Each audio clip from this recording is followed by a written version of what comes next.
परिवर्तनी एकादशी भाद्रपद माह के शुक्ल पक्ष में जो एकादशी आती है उसे परिवर्तनी एकादशी कहते हैं।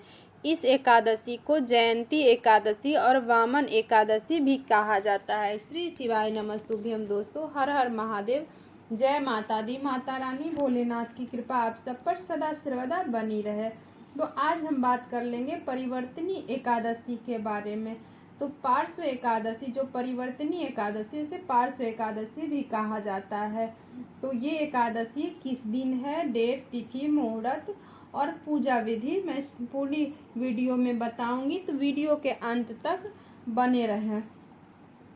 पार्श्व एकादशी को वामन एकादशी और परिवर्तनी एकादशी भी कहा जाता है। इस दिन श्री हरि के अवतार वामन जी की पूजा की जाती है ताकि ईश्वर का आशीर्वाद प्राप्त हो सके। ऐसा माना जाता है कि वामन जी भगवान विष्णु जी के 10 अवतारों में से एक माने जाते हैं और इनकी पूजा करने से सभी प्रकार की मनोकामनाएं पूर्ण हो जाती है। मान्यता के अनुसार वामन एकादशी के दिन व्रत करने से भगवान विष्णु की पूजा करने से वाजपेय यज्ञ का फल मिलता है।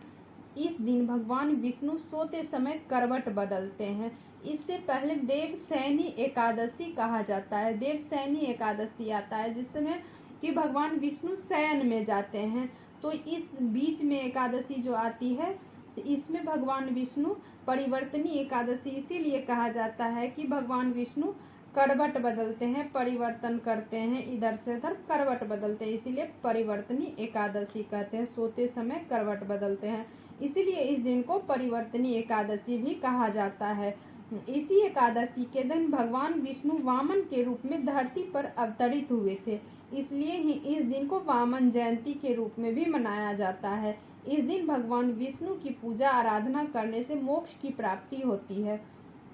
इस दिन भगवान विष्णु शयन करते हुए करवट लेते हैं। इस दिन श्री हरि भगवान विष्णु के वामन अवतार की पूजा की जाती है। वामन अवतार में ही 3 पगों में विष्णु जी ने राजा बलि का सारा राजपाट नाप लिया था।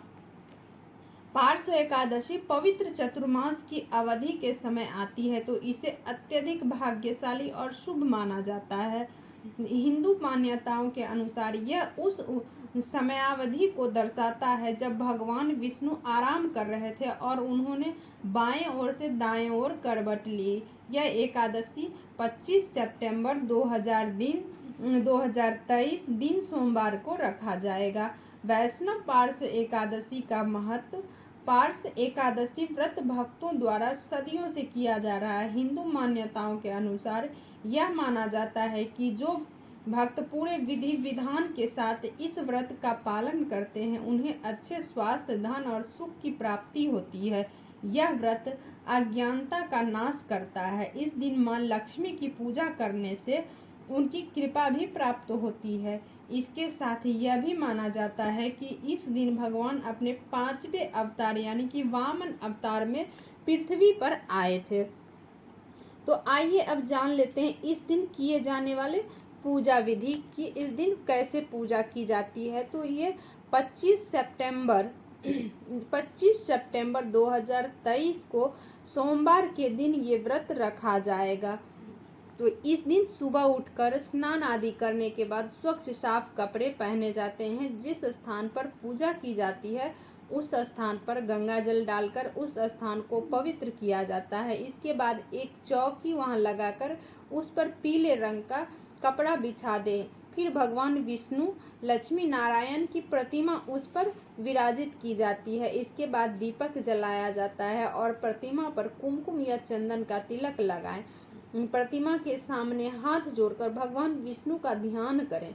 इसके बाद प्रतिमा पर तुलसी के पत्ते और पीला फूल अर्पित किए जाते हैं। तुलसी के पत्ते और फूल अर्पण करने के बाद विष्णु चालीसा का पाठ किया जाता है। इस दिन भगवान विष्णु के मंत्रों का जाप अवश्य करें। फिर भगवान विष्णु जी का भोग लगाएं। भगवान विष्णु जी को पीले फल से भोग लगाएं और भोग में तुलसी जरूर डालें। बिना तुलसी का भोग नहीं लगता है। विष्णु भगवान को तुलसी प्रिय है। उनसे पूजा में हुई गलतियों के लिए क्षमा मांगे, आरती करें और रात्रि जागरण करने का विशेष महत्व इस दिन माना गया है। फिर किसी पीले फल या मिठाई जो भी हो उससे आप भोग लगा सकते हैं भगवान विष्णु का। पीला फल बहुत ही प्रिय है, पीला फल। तुलसी उसमें डालना ना भूलें, उसमें तुलसी अवश्य ही डालें। तो इस पार्श्व एकादशी के बारे में मैं किस दिन रखी जाएगी पार्श्व एकादशी मैं बताई हूँ, और पार्श्व एकादशी व्रत कथा भी मैं अगले वीडियो में डाल दूंगी। ये मेरी वीडियो आपको कैसी लगी